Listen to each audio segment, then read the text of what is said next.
নমস্কার সবাইকে। আজ 25শে ডিসেম্বর, তাই আমরা সবাই মিলে গেছিলাম চার্চে। আমাদের বাড়ি থেকে রওনা দিতে দিতে প্রায় 3:30 4টা বেজে গেছিলো, অনেকটাই দেরি হয়ে গেছিলো যেতে। আমরা আজকে গেছিলাম দমনপুর চার্চে।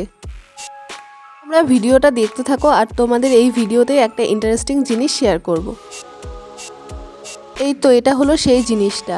চা পাতা বাগান তোমরা হয়তো অনেকেই দেখেছো, চা পাতা ফুলও হয়তো অনেকে দেখেছো। আমিও এর আগে দেখেছি কিন্তু কখনো তুলিনি নিজের হাতে।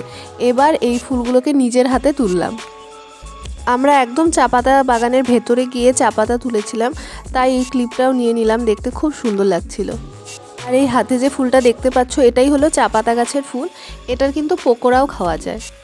চা বাগানে ফুল তুলে তারপরে আমরা চলে এসেছিলাম চার্চে। চার্চের পেছন দিকের মাঠটা এরকম একটা অল্প একটু জায়গা নিয়ে মেলা বসেছিল। তারপর আমরা সবাই মিলে চার্চের ভেতরে চলে গিয়েছিলাম।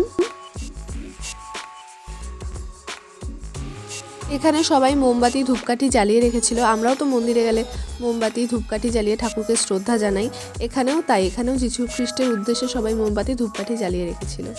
তারপরে আমরা এখানে চার্চের ডেকোরেশন দেখছিলাম। খুব সুন্দর করে জায়গাটা সাজিয়েছিল, খুব সুন্দর করে ডেকোরেশন করেছিল।